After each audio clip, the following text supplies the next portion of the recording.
Ok, buenas noches a todos los que estamos. Esta semana vamos a hablar de stents esofágicos y stents medicados. For everybody, thank you for joining us. Dr. Song, please go ahead and start. Ok. Buenas noches a todos. Hoy me gustaría hablar del el rol de los stents esofágicos en estenosis esofágicas benignas. You remember that the balloon dilation is an accepted treatment for benign esophageal strictures. This table shows our result for benign esophageal strictures, including post-operative strictures, corrosive strictures, and radiation fibrosis. Here you can see the recurrence rate are 50% for post-operative strictures and 72% for corrosive strictures and 46% for radiation fibrosis. Complications, including perforation, are 38% for corrosive strictures and 48% for radiation fibrosis. The question is, what can we do for the patient with frequent recurrences after balloon dilation or complications? Como mencioné en el último encuentro, esta tabla, pueden ver, muestra resultados de la dilatación con balón en estenosis esofágicas benignas, incluyendo estenosis posoperatorias, estenosis corrosivas, acalasia y estenosis inducidas por radiación. Aquí pueden ver las tasas que el éxito inicial es de un 100% para casi todas las estenosis benignas. Sin embargo, la tasa de recurrencia son del 50% para estenosis posoperatorias, 72% para estenosis corrosivas y 46% para estenosis inducidas por radiación. Las tasas de complicaciones, como perforación, son del 38% en estenosis corrosivas y del 48% en estenosis por fibrosis radioinducida. Entonces, la pregunta es, ¿qué podemos hacer por los pacientes con recurrencia y complicaciones luego de la dilatación con balón? Should we place a bare expandable metallic stent for patients with benign esophageal strictures? The answer is no. Why? I'll show you two examples. This is a patient with a recurrent stricture at the esophageal anastomosis. You can see stricture which is recurrent after balloon dilation. So a bare straker stent was placed. 3-day follow-up study shows a good flow of contrast media, but at 2 months, follow-up esophagogram shows severe strictures above and within the stent due to tissue hyperplasia. This is more severe than the before balloon dilation.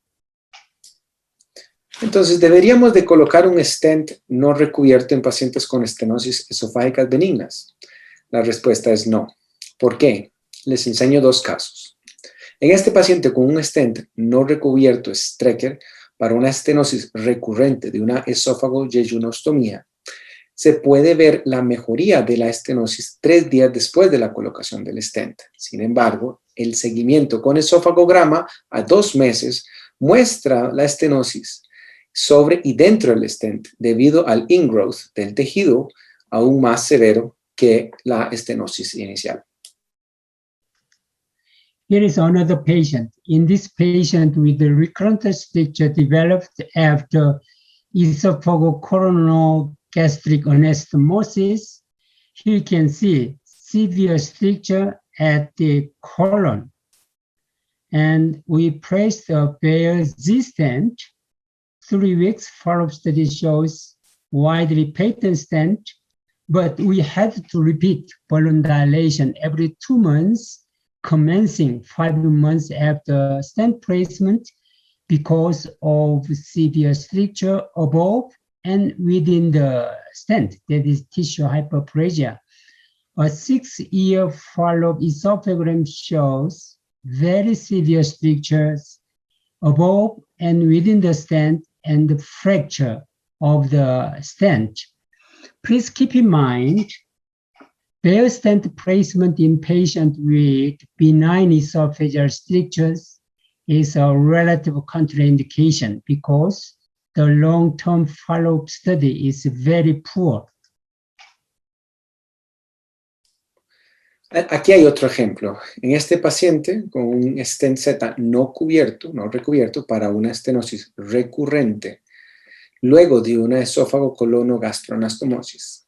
Aquí pueden ver la mejoría de la estenosis después de 3 semanas de la colocación del stent. Sin embargo, 5 meses después de la colocación, tuvimos que comenzar a repetir dilataciones con balón cada 2 meses debido al ingrowth del tejido sobre y dentro del stent. El esofagograma de seguimiento a los 6 años mostró una estenosis severa e inclusive fracturas en el stent. Recuerden que la colocación de stents no recubiertos para estenosis esofágicas es una contraindicación relativa por el riesgo de recurrencia que tienen. We developed 8 generations of esophageal stent of the past 3 decades. So can we place the curved stent for the patient with a recurrent stricture after balloon dilation? Nosotros desarrollamos 8 generaciones de stents durante las últimas 3 décadas.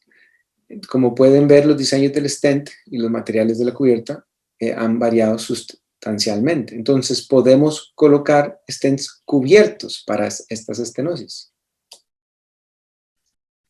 So this is a second generation stent. That is not retrievable stent, just a covered stent.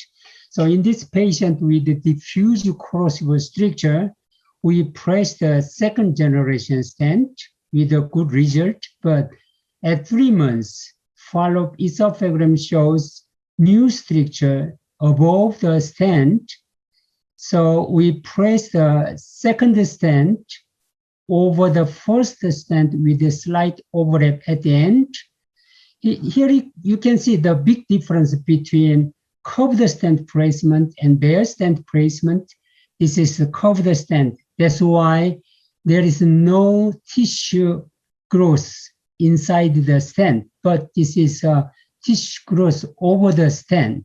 But anyway, tissue growth, new stricture above the second stent developed 3 months after second stent placement.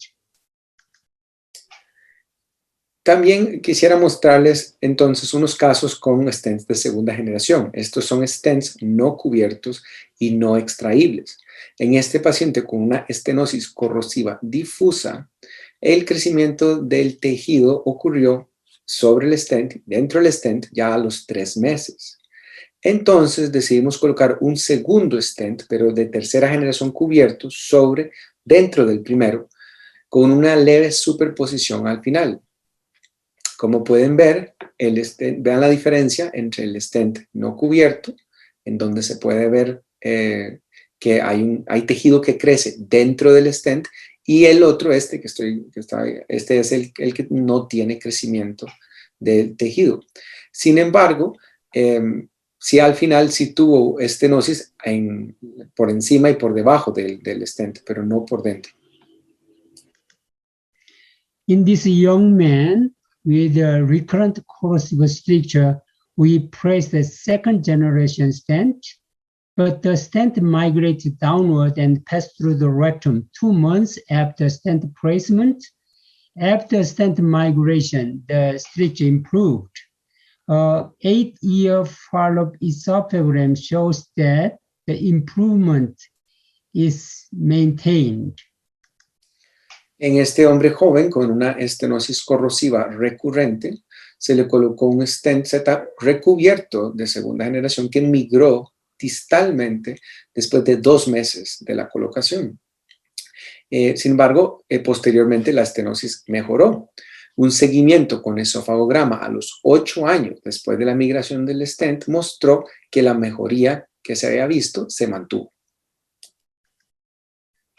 This table shows the result of bare and curved esophageal metallic stent placement. This column is the result of curved stent placement. These three columns are the result of bare stent placement. Here you can see the stent migration rate was 78% in curved stent placement and 0% in bare stent placement.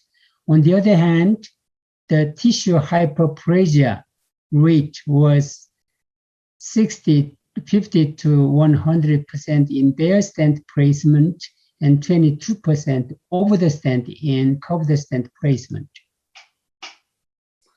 Esta tabla muestra los resultados a largo plazo de stents metálicos expandibles cubiertos y no recubiertos.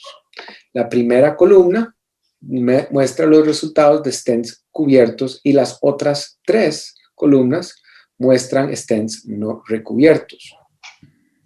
Pueden ver que la tasa de migración fue del 78% en los stents cubiertos y de un 0% en los stents no recubiertos. Pero, por el otro lado, las tasas de crecimiento de tejido hiperplástico por encima y dentro de las estenosis fueron del 50 al 100% en los stents no cubiertos y de solo un 22% en los stents cubiertos. Cubiertos. This table shows the result of curved stent migration.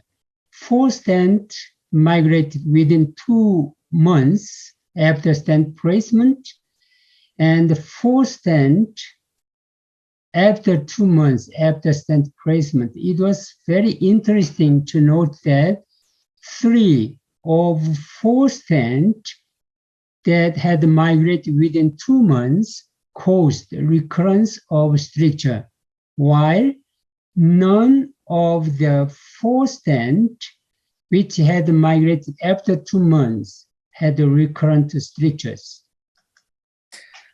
Esta diapositiva muestra los resultados de la migración de stents cubiertos no retraíbles. Interesantemente, 4 stents migraron antes de los 2 meses y los otros 4 stents migraron después de 2 meses. Se observó que 3 de los 4 stents que habían migrado dentro del plazo de 2 meses tuvieron recurrencia de la estenosis, mientras que ninguno de los 4 stents que migraron después de los 2 meses tuvieron una estenosis recurrente. After this experience, we designed retrievable expandable stent. As I mentioned before, all stents from the 3rd generation and onward are retrievable expandable stent. To make the stent removable, we attached nylon drawstrings at the upper inner margin of the stent, and these were the tools for their removal: 13 French dilated sheaths and hook wire. After grasping the nylon drawstring with the hook, we threw the hook wire into the sheath to collapse the proximal end of the stent. Entonces, todos los stents, como ya mencioné, de tercera generación en adelante, son stents retraíbles. Para hacer que los stents fueran retraíbles, atamos 2 cordones circulares en la parte superior del margen interno de los stents. Estas son las herramientas para su extracción: un dilatador de 13 French, un introductor y un alambre en gancho. Cuando colocábamos para retraerlo, tenemos que enganchar los cordeles y jalar, produciendo un colapso del extremo proximal del stent, el cual se puede extraer. In 2009, we reported our experience with retrievable expandable stent in 55 patients with benign strictures. The inclusion criteria were tight stricture resistant to balloon dilation in 15, and frequent recurrences after balloon dilation in 39, and esophageal rupture after balloon dilation in 1. En el 2009 reportamos nuestra experiencia con la colocación de stents cubiertos retraíbles en 55 pacientes con estenosis esofágicas benignas. Los criterios de inclusión fueron estenosis ajustada o tallada resistente a la dilatación con balón en 15 pacientes, recurrencias frecuentes posterior a la dilatación con balón en 39 pacientes y rupturas esofágicas posterior a dilatación con balón en un caso. This old lady had lived with a liquid diet for 60 years before she underwent stent placement. Here you can see diffuse corrosive stricture, which would not admit endoscopy before stent placement. After stent placement, the scope passed through the stent. And this is a 6 months follow-up study after stent removal. Excellent result. Aquí hay un ejemplo. Esta paciente, una adulta mayor, vivió con una dieta líquida por 60 años debido a una estenosis corrosiva difusa, antes de someterse a la colocación de un stent. Aquí pueden ver una estenosis corrosiva difusa larga que no permitía ni siquiera el paso del endoscopio. Luego de la colocación del stent, el endoscopio ya lograba pasar a través del stent sin dificultad. Retiramos el stent 2 meses después de su colocación y el esofagograma de seguimiento a los 6 meses después de la remoción del stent mostró la mejoría de la estenosis. This is a patient with esophageal rupture during balloon dilation. Here you can see corrosive stricture before balloon dilation and extravasation during balloon dilation because of the esophageal perforation. So we place the stent to occlude the extravasation and remove the stent 6 weeks after stent placement. Post-procedure, esophagram shows excellent result with no further leakage. En esta paciente con una estenosis corrosiva, aquí pueden ver una estenosis larga, posterior a una dilatación con balón, presentó una ruptura esofágica, y aquí pueden ver la extravasación del medio, usando un catéter balón de 15 milímetros. Entonces, para ocluir la extravasación, colocamos un stent y retiramos el stent 6 semanas después. Aquí pueden ver como hubo una mejoría de la estenosis y ya no habían fugas. Only in 18% of the patient we were able to remove the stent electively. Electively means 2 months after stent placement. In the other patient, we had to remove the stent because of complications such as severe pain in 24%, new stricture formation in 31%, and stent migration in 25%, and food infection in 2%. En solo 18% de los pacientes logramos retirar el stent electivamente. ¿Qué significó electivamente? Que se logró retirar a los 2 meses. En los otros pacientes retiramos el stent debido a complicaciones, como dolor severo en 24 pacientes, la formación de una nueva estenosis en 31%, migración en un 25% o impactación alimentaria en un 2%. Here is an example of formation of new strictures. Here you can see corrosive stricture and new strictures above and below the stent 2 weeks after stent placement. So we remove the stent. Interestingly, 6 months follow-up esophagram shows improvement of new strictures and original stricture. Aquí hay un ejemplo de la formación de nuevas estenosis que ocurrió por encima y por debajo del stent colocado por una estenosis.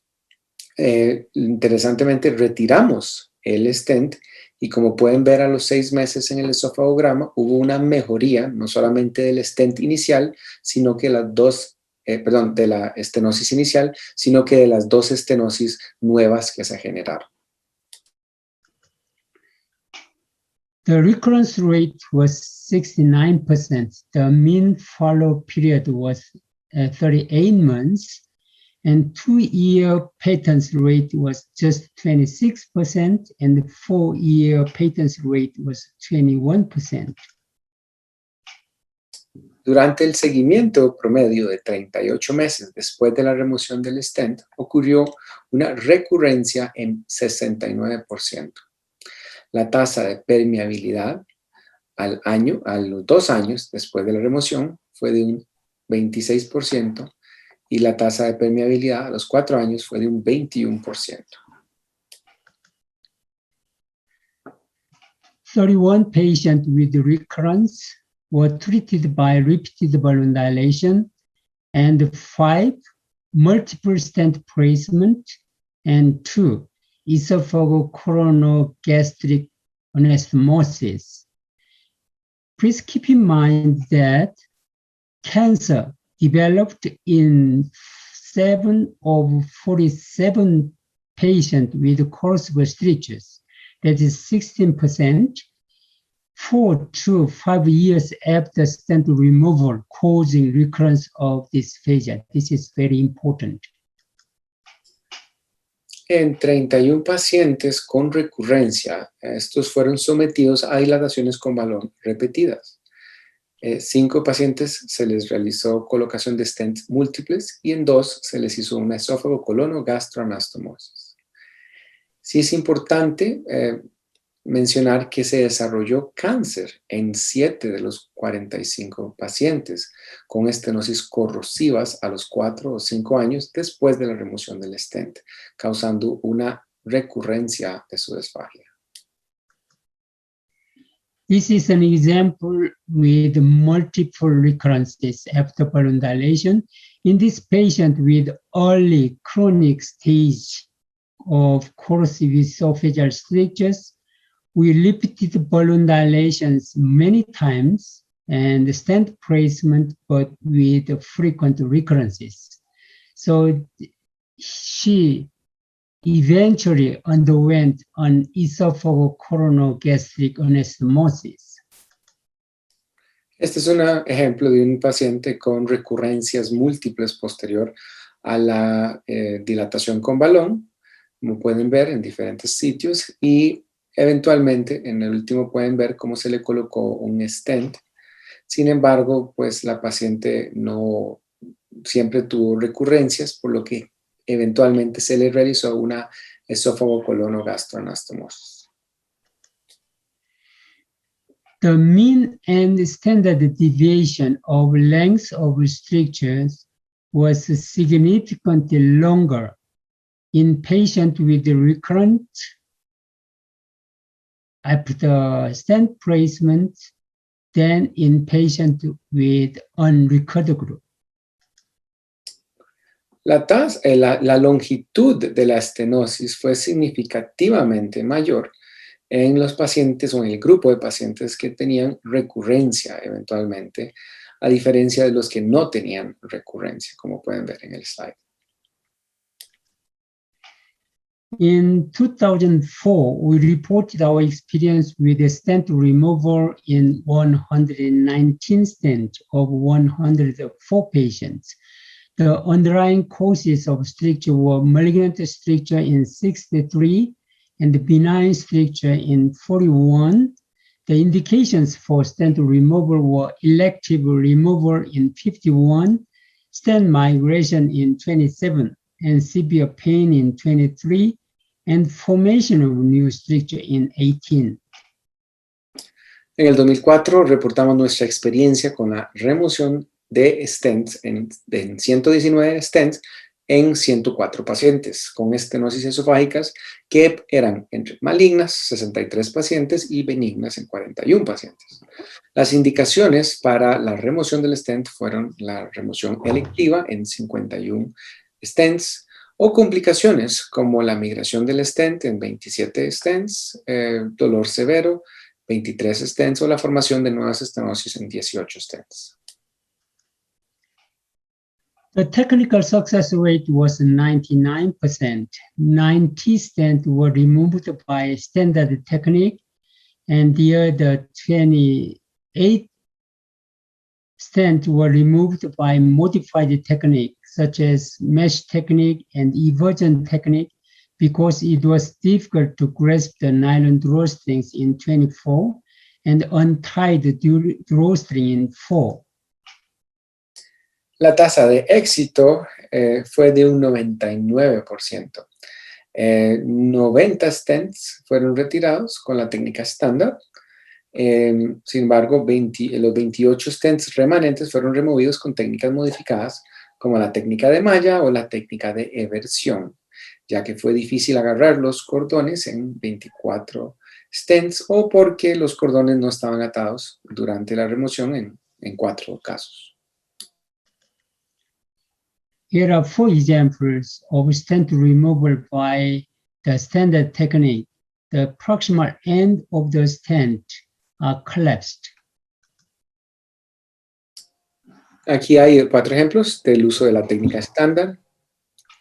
Pueden ver cómo la porción proximal del stent se colapsa previo a su retiro.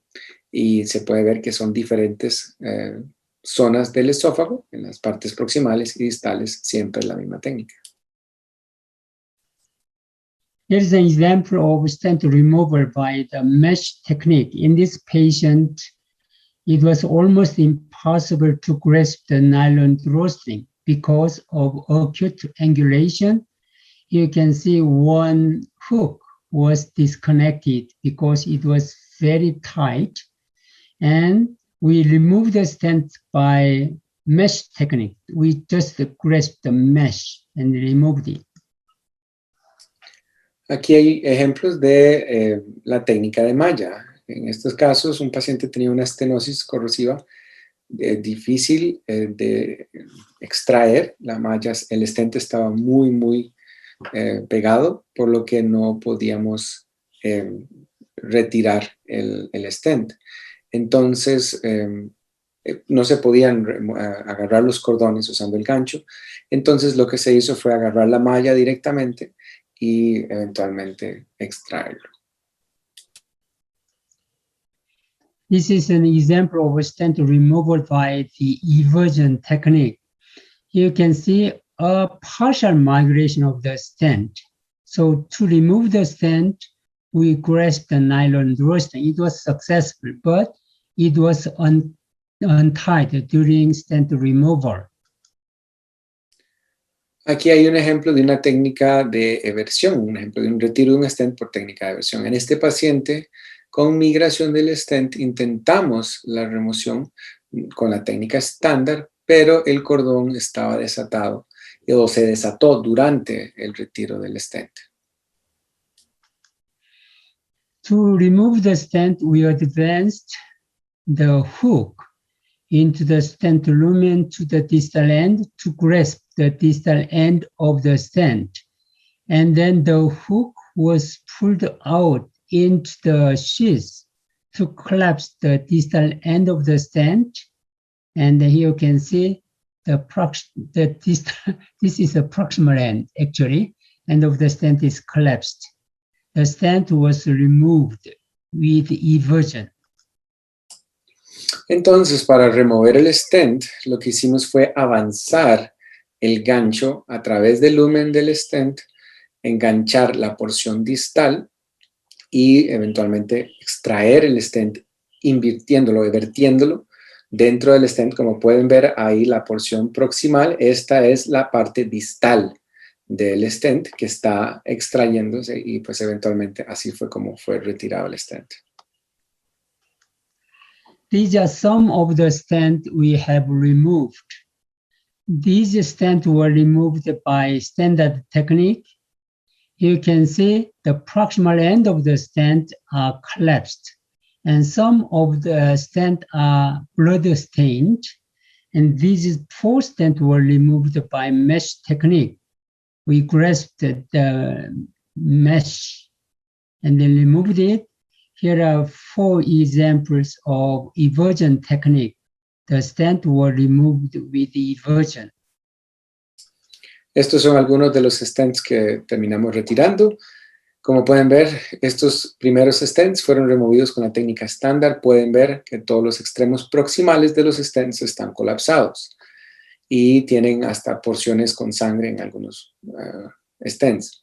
Estos siguientes stents fueron retirados con la técnica de malla, en donde tuvimos que básicamente agarrar directamente la malla para poder extraerlos. Y por último, los de 4 de abajo son stents que fueron retirados con la técnica de eversión.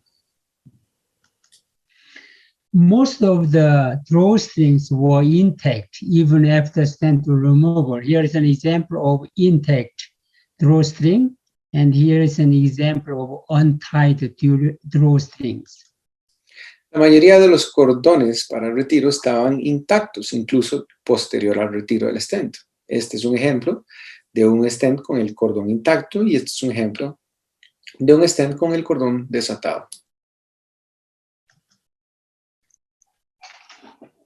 The complication rate was 6%, major bleeding in 1 patient, minor bleeding in 4 patients, and intramural rupture in 2 patients, which resolved spontaneously within a week. La tasa de complicación fue de un 6%. Pueden ver que hubo un paciente que tuvo un sangrado mayor, que él falleció, y 4 pacientes con sangrados menores, y 2 pacientes que tuvieron rupturas intramurales, pero estos resolvieron espontáneamente. Here is an example of esophageal fistula after stent removal. In this patient with severe corrosive stricture, we placed the stent. You can see widely patent stent, and remove the stent 2 months after stent placement. Here you can see a small fistula between the esophagus and left main stem bronchus, which resolved spontaneously within a week. This is a 1-week follow-up esophagogram. You cannot see fistula anymore. Esto es un ejemplo de un paciente que tuvo una estenosis esofágica corrosiva severa y le colocamos un stent y se puede ver que hubo una mejoría de la estenosis posterior. Sin embargo, el paciente posteriormente desarrolló una pequeña fístula, muy pequeña fístula entre el esófago y el bronquio izquierdo. Entonces, se ve después en este control que la fístula cerró espontáneamente una semana posterior. The stent migration rate was 8%, and 7% in malignant strictures and 25% in benign strictures. The stent migration rate was higher in type C. This is a type 3, a type C in comparison with A, B, D, E.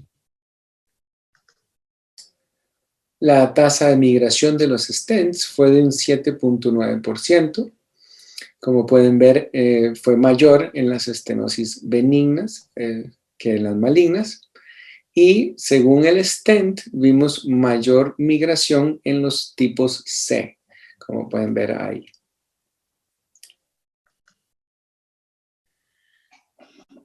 So here you can see the type of migration. 64% showed complete migration and 36% partial migration. 57% of migrated stents were removed fluoroscopically and 22% passed through the rectum. That's why we don't need to remove the stent from the patient. 4% of the stent were removed surgically because the migrated stent did not pass through the ileocecal valve, causing intermittent pain and obstruction. 17% did not need stent removal. Aquí pueden ver los tipos de migración. Pueden ver que el 64% tuvieron migración completa, mientras que hubo migración parcial en solo 36%. El manejo de estas migraciones pues, fue el retiro fluoroscópico en 57% de los casos. Pasó espontáneamente a través del recto en 22% de los casos. Se tuvo que retirar quirúrgicamente en 4%, que fueron stents que no lograron pasar a través de la válvula iliocecal, y en 17% de los pacientes no requirieron retiro de ningún tipo. I'd like to show you my most difficult and challenging patient in my academic career for 30 years as an interventional radiologist. This 54-year-old woman ingested lye solution to commit suicide in 1996. In May 1997, we performed balloon dilation, but here you can see recurrence and also perforation.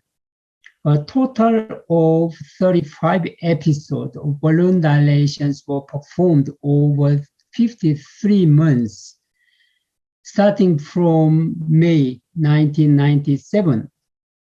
She refused my recommendation of surgery. So, Manuel, you can explain this one first.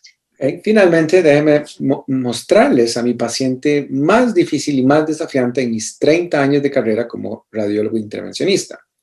Fue una mujer de 54 años que ingirió una solución de lejía con intento de suicidio en 1996. Aquí pueden ver una estenosis severa del esófago torácico medio antes de la dilatación con balón y una mejoría de la estenosis después de la dilatación.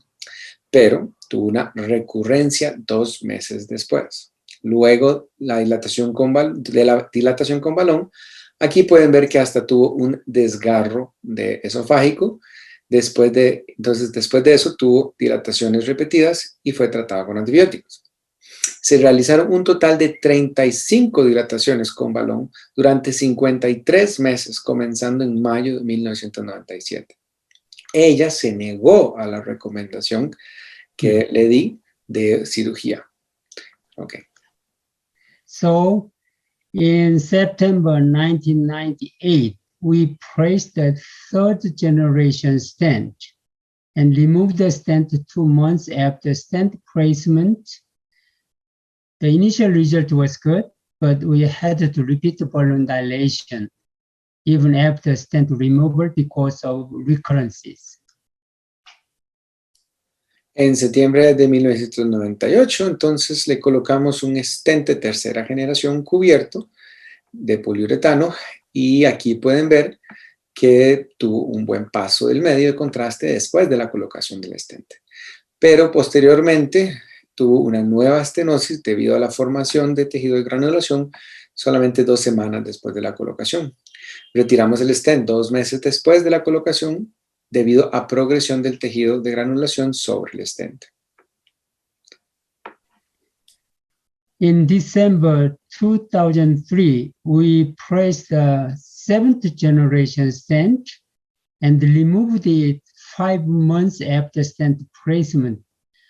In spite of severe stricture above and below the stent, even though she was able to swallow only a liquid diet during this period, she endured severe dysphagia during this time, hoping for better result. Because I explained that if we can place the stent longer than 4 months, the result would be good.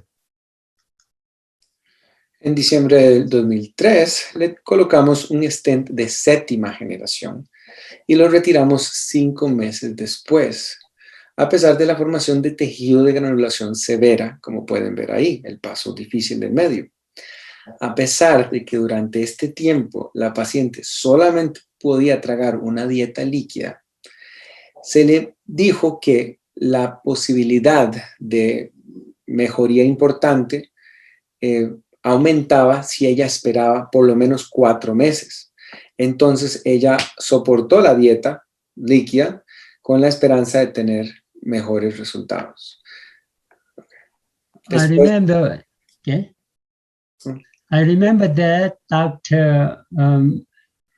Andrea Alfaro asked the question, what do you do for the patient with new strictures above and below the stent.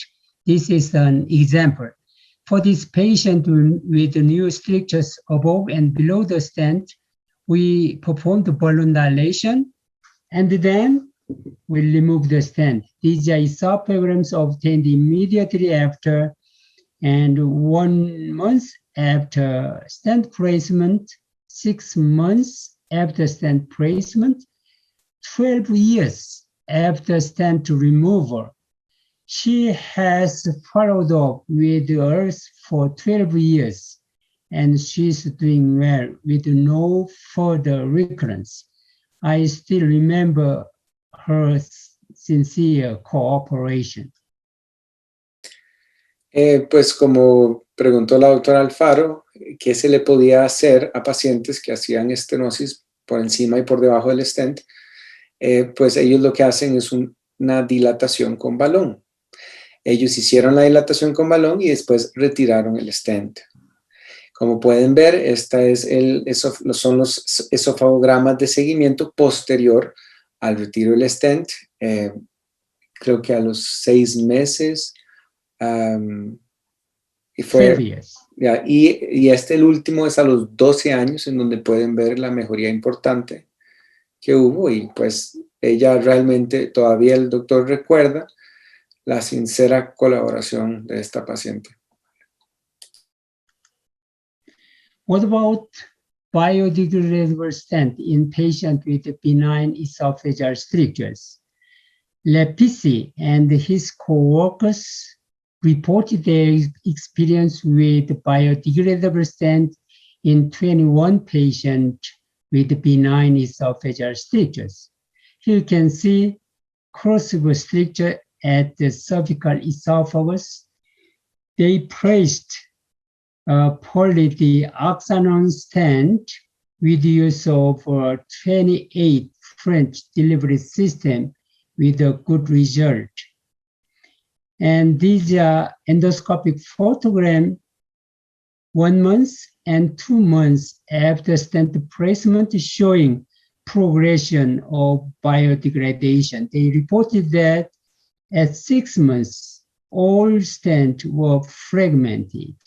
But during the mean follow-up of 53 weeks, the recurrence rate was 57%, almost like the retrievable expandable stent.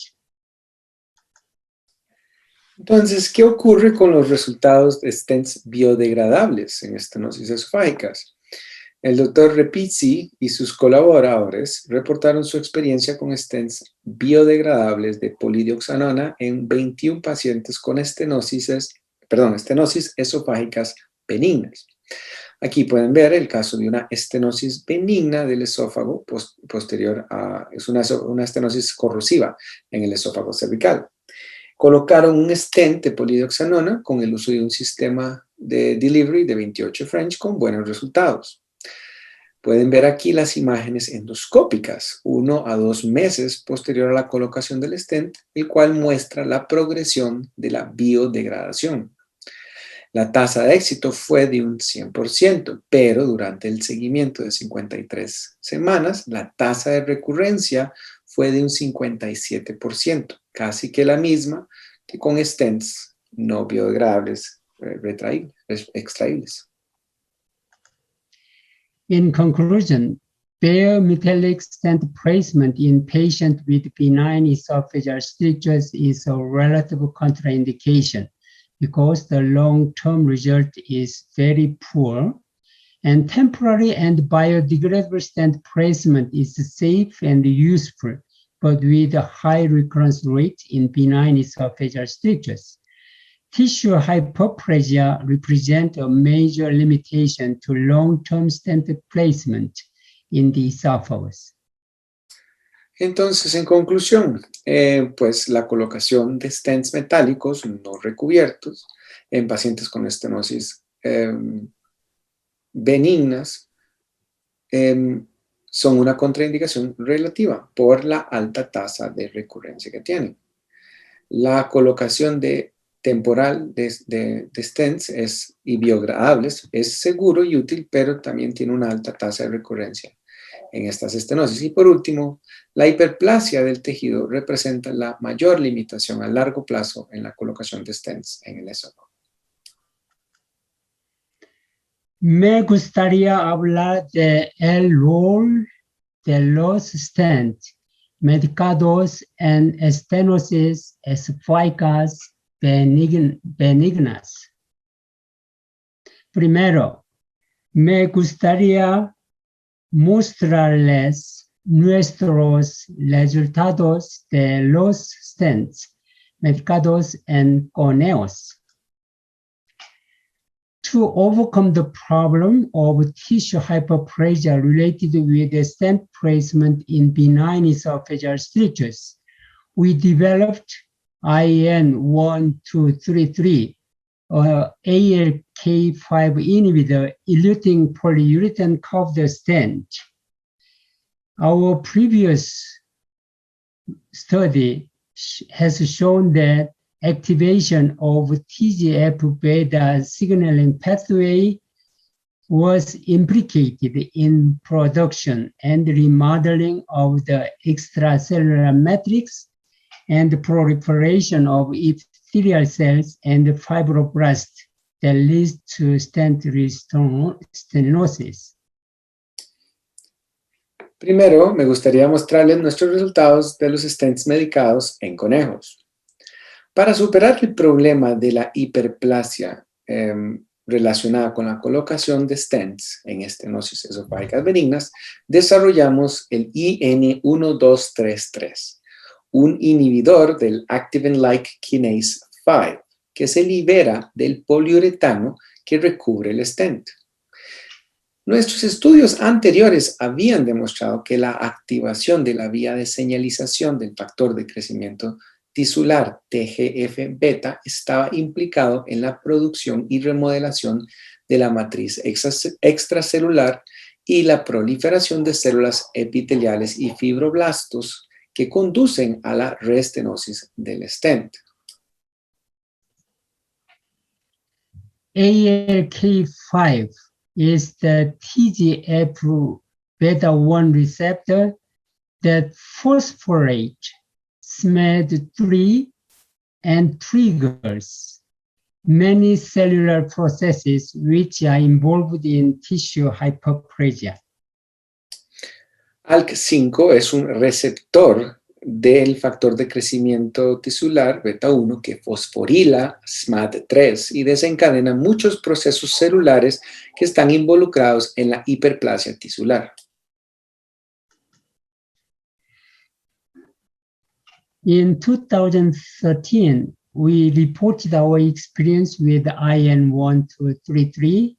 We evaluated the effectiveness of an IN1233, that is ALK5 inhibitor eluting polyurethane covered stent in a rabbit esophageal model. For control, we used the polyurethane covered stent, so both stents were 12 millimeters in diameter and 20 millimeters long. En el 2013 reportamos sobre la efectividad de un stent cubierto de poliuretano liberador de IN1233 en un modelo esofágico de conejos. Utilizamos un stent cubierto de poliuretano sin medicamento para control. Ambos stents eran de 12 milímetros de diámetro y de 20 milímetros de largo.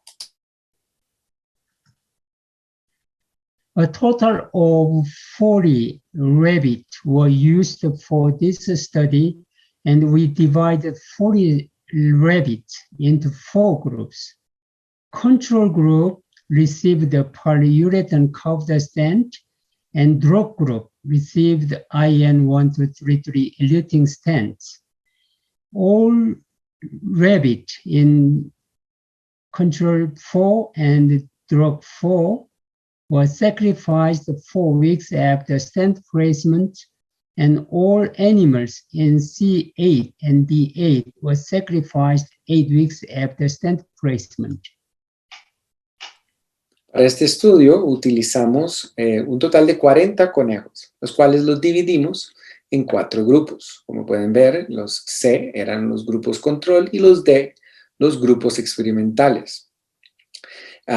Se colocaron 10 stents en cada grupo. Como pueden ver, el grupo C4 y D4 se sacrificaron a las 4 semanas y el grupo C8 y D8 se sacrificaron a las 8 semanas posterior a la colocación. Here you can see big difference between control stent and drug stent. You remember that my most severe, difficult, and challenging case, exactly like a case in this rabbit. Here you can see severe stricture above and below the stent and minimal stent in drug stent. Here you can see that the percentage of tissue hyperplasia induced by the stent on esophagram was significantly less in drug stent than those in control stent.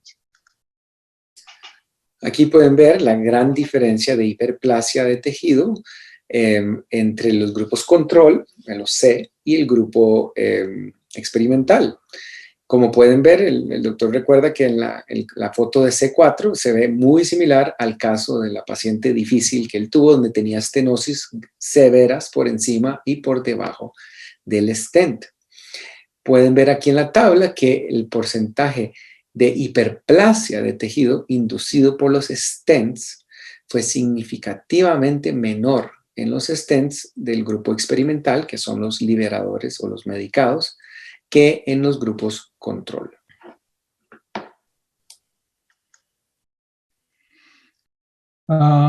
This is our method to evaluate microscopic findings after stent placement. We measured the gradient tissue area in percentage. You can see this was the stent, and this is a hyperplasia. And we also measured the number of epithelial layers and measured the thickness of submucosal fibrosis from the basement membrane to the lower part of abnormal submucosa. Aquí pueden ver, esta diapositiva muestra nuestro método para evaluar los resultados microscópicos histológicos después de la colocación del stent. Como pueden ver en el lado izquierdo, el paciente, esas son las líneas, los puntos negros son el stent y medían el grado de hiperplasia desde el stent. Y en la otra se puede ver donde miden el área del tejido de granulación, el número de capas epiteliales y el grosor de la fibrosis de la submucosa de la membrana basal hasta la porción más profunda de la submucosa anormal. You can see the difference between drug stent and control stent microscopically. The gradient tissue area and the number of epithelial layers and thickness of submucosal fibrosis was significantly less in drug stent than those in control stent. Aquí pueden ver los hallazgos histológicos entre el grupo control y el grupo experimental. Pueden ver que en el grupo control, el área de tejido de granulación, el número de capas epiteliales y el grueso de la fibrosis submucosa era perceptiblemente más bajo en el grupo con los stents medicados que con los stents control. Ahora me gustaría mostrarles nuestros resultados de los stents medicados en ratas. In 2017, we evaluate the effectiveness of EW91791. This is a per-oral ALK5 inhibitor in suppressing tissue hyperplasia in a rat esophageal model. Bare nitinol stent of 5 millimeters in diameter and 15 millimeters long were placed in the esophagi of 60 rats. And we divided the 60 rats into 4 groups. Group A received 0.3 milliliters of artificial gastric fluid by gavage once daily for 4 weeks. Group B received a solution of 20 milligram per kilogram drugs once daily for 4 weeks. We needed 2 more groups to evaluate the rebound effect. Group C received a solution of 20 milligram per kilogram solution dissolved in 3.3 milliliters of artificial gastric fluid once daily for 4 weeks, followed by 0.3 milliliters of artificial gastric fluid introduction daily remaining for 4 weeks. So in the group D, received a solution of 20 milligram drugs dissolved in 0.3 milliliters of artificial gastric fluid daily for 8 weeks. So the animals in group A and B were sacrificed 4 weeks after stent placement, and animals in group C and D 8 weeks after stent placement. En el 2017, evaluamos la efectividad de EW7197, un inhibidor oral de ALK5 para la supresión de la hiperplasia tisular en un modelo esofágico en ratas. Entonces, colocamos stents no cubiertos de nitinol de 5 milímetros de diámetro y 15 milímetros de largo en el esófago de 60 ratas masculinas y las dividimos aleatoriamente en 4 grupos. En el grupo A, el grupo control, recibió 0.3 mililitros de jugo gástrico artificial por sonda una vez por día durante 4 semanas. El grupo B recibió una solución de 20 miligramos por kilo de EW7197 disuelta en 0.3 mililitros de líquido gástrico artificial por sonda una vez al día durante 4 semanas. Para evaluar el efecto rebote posible, entonces hicimos 2 grupos adicionales. El grupo C recibió una solución de 20 miligramos por kilo de EW7197 disuelto en 0.3 mililitros de líquido gástrico artificial por sonda una vez al día por 4 semanas y posteriormente siguió recibiendo el líquido gástrico artificial por 4 semanas más. Y el grupo D, el último grupo, recibió la solución de EW7197 disuelta en líquido gástrico artificial una vez por día durante 8 semanas. Entonces, los animales de los grupos A y B fueron sacrificados posterior a 4 semanas y los de los grupos C y D fueron sacrificados a las 8 semanas posterior a la colocación del stent. This slide shows the flow diagram showing the randomization process after stent placement and the follow-up. A total of 11 animals were excluded from data analysis because of death or stent migration. All groups, we performed histological examinations. In Group A and in Group B, we also performed Western blot examinations. Este es un diagrama de flujo que muestra el proceso de aleatorización y seguimiento de nuestros animales. Como pueden ver, excluimos a 11 ratas del análisis debido a migración del stent en 9 ratas o una muerte relacionada con el procedimiento en 2. La examinación histológica fue realizada en todos los grupos, pero en el grupo A y B se realizó un análisis de Western blot adicional. Here you can see the luminal diameter in group A, this is group A, was significant smaller than those in group B, C, and D. You can see white and small. And there was no significant differences among group B, C, and D. Aquí pueden ver el diámetro luminal por esofagograma en el grupo A, B, C y D. Como pueden ver, en el grupo A fue significativamente menor el flujo del medio que en los grupos B, C y D. En otras palabras, la hiperplasia del tejido fue más severa en el grupo A. No hubo diferencias significativas entre los grupos B, C y D. Regarding the microscopic examination, this is a normal esophagus, and this is a group A and group B. This is a HE staining. This is a Mason trichorum staining. So here you can see the smaller thickness of submucosal fibrosis. So HE staining to see the submucosal fibrosis, and then less thickness of connective tissue area.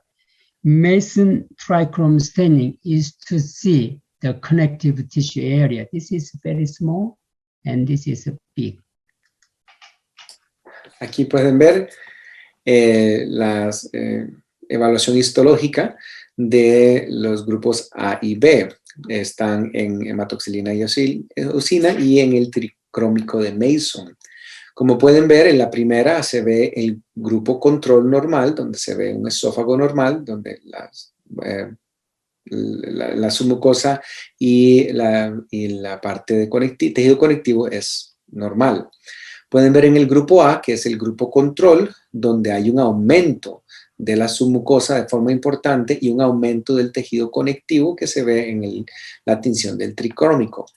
En cambio, en el grupo B, en donde se aplicó el medicamento, pueden ver que realmente no hubo un aumento tan significativo. Regarding the Western blot analysis, you can see the P-SMAD3 and N-cateherin and fibronectin and alpha SMA and TGF-beta1 significantly less in group B than in group A. En cuanto al análisis de Western blot, aquí pueden ver que hubo menos en los niveles de expresión, que fueron mucho menores, de lo que es fosfosmat3, de la N-caderina, de la fibronectina, de la actina alfa de músculo liso y del factor de crecimiento de transformación beta 1, mucho menores en el grupo B que en el grupo A. Finalmente, me gustaría mostrarles nuestro estudio en ratón. In 2019, we reported our experience in vivo fluorescent microendoscopic monitoring of stent-induced fibroblast cell proliferation in an esophageal mouse model. For example, we used 20 fibroblast-specific protein 1 green fluorescent fluorine transgenic mice. Group A received no stent insertion. Group B received a bare nitinol stent, 3 millimeters in diameter and 5 millimeters long, with the use of 4 French sheaths and dilator. This is a mouse. It is very small, so it is difficult to place the stent. Entonces me gustaría hablarles de nuestro modelo en ratas. Como pueden ver, esta es nuestra experiencia con el monitoreo in vivo con fluorescencia microendoscópica para ver la proliferación de células de fibroblastos inducidas por un stent en un modelo esofágico. En este caso, tomamos animales, fueron 20 animales que son 20 ratones transgénicos de proteína específica de fibroblasto proteica fluorescente verde. Se tomaron 10 ratones para el grupo A, en donde no se les colocó ningún stent, y 10 ratones del grupo B, en donde se colocó un stent no cubierto de nitinol, el cual se introdujo con un introductor de 4 French y el stent era de 3 milímetros de diámetro y 5 milímetros de largo. Este tamaño de stent en estos animales es muy pequeño y muy fino la colocación. We evaluate the fluoroscopic images. This is the fluoroscopic images and the fluorescent microscopic image with the use of a fiber-optic endoscope. Here you can see this is endoscope and into the stented esophageal lumen. 2, 4, 6, and 8 weeks after starting study.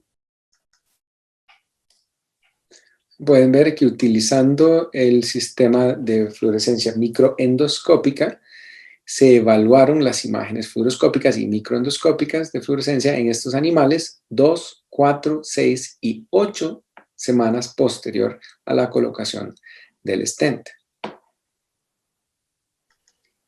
Here are our results. The average number of fibroblast GFP cells and the intensity of GFP signals in group B were significantly higher than in group A. This is group A, this is group A, and this is group B. And fibroblast specific protein 1 positive cells were more prominent in group B than in group A. This is new emerging idea. So the green fiber means a fibroblast. We can see the fibroblast because it stains green. And also the proliferative cellular response, including submucosal fibrosis and connective tissue, was increased in group B. Como pueden ver, estos son nuestros resultados. El número promedio de células del fibroblasto GFP y las intensidades de las señales en el grupo B fueron perceptiblemente más altas que en el grupo A. También que las células positivas por FSP fueron más prominentes en el grupo B que en el grupo A. Y que la respuesta de proliferación celular, incluyendo la fibrosis de la submucosa y del tejido conectivo, fue mayor en el grupo B. Here are take-home messages.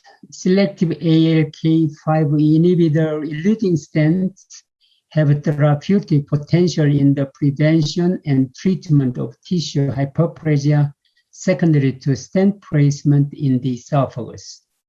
Proliferative cellular response caused by fibroblast cell proliferation after stent placement can be longitudinally monitored using a non-invasive fluoroscopic microscopic technique. Y aquí están los mensajes para llevar a casa. El inhibidor selectivo ALK5 liberado en stents tiene un potencial terapéutico en la prevención y tratamiento de la hiperplasia del tejido secundario a la colocación de stents en el esófago. Y que la respuesta de proliferación celular causada por la proliferación de células fibroblásticas luego de la colocación de un stent puede ser monitoreada usando la técnica microendoscópica de fluorescencia no invasiva. Muchas gracias. Any questions or comments for my lecture or for this meeting? Good night, Dr. Song. Okay. I have a question about esophagostrictor, benign esophagostrictor. Okay. How many balloon dilation do you do after recurrence? And which would be the next step? Could you try to place another stent after the balloon dilation? Good questions. And then it is different from patient to patient. For example, for recurrent stricture after surgery, I'd like to continue repeated balloon dilation because the long-term result is good. But for late chronic stage of corrosive stricture, okay. Okay, I can wait. Take your time. Andrea Alfaro, tu mic está prendido. Oh, I'm sorry. I want to make a question too. Okay, and then I will continue. Regarding the corrosive late chronic stage, once or twice repeated balloon dilation is okay.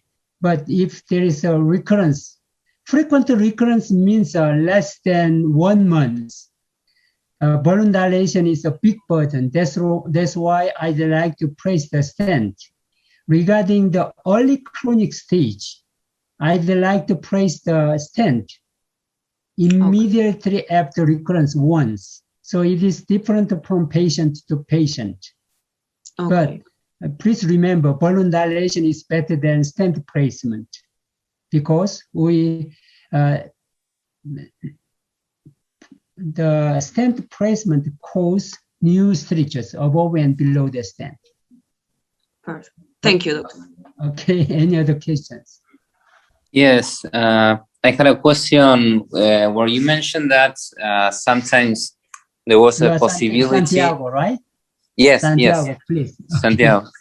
There was a possibility that the stricture was due to cancer, and we're supposed to be treating a benign disease. First, is this a misdiagnosis from the initial studies, and if so, how can it be avoided so that the patient can have the proper treatments? Okay, that's also a good question. We didn't make any misdiagnosis because we performed endoscopic examination and the CT and the esophagus before balloon dilation and stent placement. But the problem is that corrosive stricture, it can be a cause of cancer. For example, when for the patient with a corrosive stricture, the cancer development rate is 7%. But when it has a long period of time, like 30 years and 40 years, the cancer development rate is very high. That's why those patients had recurrence of stricture 4 or 5 years after stent removal. So when you have a patient with a corrosive stricture, if you have a recurrence after balloon dilation, you have to think about the possibility of cancer development. To be honest, it is very difficult to make a diagnosis without any balloon dilation because it's severe stricture. Even though we perform MR and the CT evaluation, it is very difficult because it's thick. That's why we need balloon dilation. Endoscopic examination comes first for detection of cancer development. So we need balloon dilation before evaluation. That is very important and critical period. For the patient with a corrosive stricture, you have to think about development of cancer when it lasts longer than 20 years. Did I answer the question, Santiago? Yes, yes, thank you very much. I have a question. Okay. Can I ask a question? Yeah. Do you have any clinical results or experience with these fibroblast inhibitors, or do you have any information? And do you think it could be used in malignant stenosis too? Yeah, that's a wonderful question. I'd like to use it, but I have not used it because it is not approved by FDA.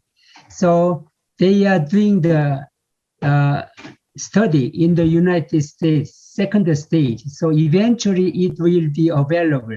Also, IN1233 is the drug for cancer originally, but we found out that it was very effective for the prevent fibrosis. So it has two functions: anti-cancer drug and also anti-fibrotic drug. It will be available in the future. I am waiting for the drug. Yeah, interesting. Okay, good. That is wonderful drug. I have used the different kind of drugs like paclitaxel and also mycin, steroid, everything, but that is wonderful drug. Okay. Do you think this drug could also predispose the patient to have ruptures or easier ruptures for a dilatation or things like that? So it could be something that maybe it's to be careful about it. What do you mean by that? If a patient is placed on, I couldn't understand. If a patient is placed on this, like this, one of these inhibitors, if you have to do a dilatation, that possibly could lead to maybe a rupture of the esophagus, or maybe easier rupture. Yeah, that's also a good question. The problem is that the mechanism of the drug is a delay of inflammatory reaction. So our goal is to give the drug after surgery for prevention of recurrence. But when the patient has recurrence, yes, we can do balloon dilation. But the purpose of drug is to prevent the fibrosis of the stricture. Interesting. Also, one more question: do you think the fluorescing, the green, how can I say it? GFP. Yes. Do you think that could be useful even for, because it was probably very visible in the with the microendoscopy, but I'm not sure. Sure. Do you think that could be visible on the normal endoscopy, and like it could be useful too there for a larger? It could be like sensitive. Do you think that could be captured? That is microscopic, right? Yes. So for esophagus, we don't need that. But for mouse, we need that because we can see the GFP mouse. That means a fibroblast. We can see it. We don't need to microscopic examination. We don't need the Western blot. We just can see the fibroblast of any kind of cells. If you use that kind of fiber, but we need a mouse, not rat. Rat is not a candidate for the specimen. So we need a mouse, but in patient, we cannot use that. But if it is available for patient, probably we can use that for eustachian tube, small diameter, and also the lacrimal intervention or something like that, not esophagus or colon or stomach. Oh, that's interesting. Okay, thank you. Thank you very much. Okay, anybody else? ¿Alguien más con alguna pregunta? Dr. Alfaro. Yeah, I was, well, for example, I like to perform ESD, so I was wondering that maybe we can use these medicated stents to prevent strictures, post-ESD strictures, because it's really common if we make circumferential resection or we remove about 75% of the circumference, we have a very high risk of stenosis, over 90%. So maybe using this kind of stents with, I don't know, triamcinolone or tissue inhibitor, maybe it will help. But I think maybe it has to be proven in pigs because the anatomy is pretty similar to us. But I don't know, maybe it's a good option. Yes. In Korea, there are groups, they are surgeons, they place the stent to prevent the stricture. they routinely use the stent immediately after anastomosis. They reported that the recurrence rate is less than the patient without stent. And also regarding the drug, yes, if it is available, I'd like to use it. But now you can use it to prevent stricture after surgery, yes. But I have never experienced like that because that was a surgeon's territory. They usually place the stent immediately after surgery. Okay, and I am sorry because of some delay because I am in a mountain. So next week I will be back to Moravia. I won't have this problem anymore. Thank you so much for your participation and the questions. Okay, so if anybody doesn't have any questions, then we'll finish for today. Si nadie más tiene preguntas, vamos a terminar por hoy. Muchas gracias a todos los que se conectaron. Muchas gracias, doctor Alfaro, doctor Houghton. Muchas gracias a Santiago, Sofía, a todos y pues, los demás que no participaron, pero muchas gracias por estar aquí. Have a nice week. Próxima semana entonces. Muchas gracias.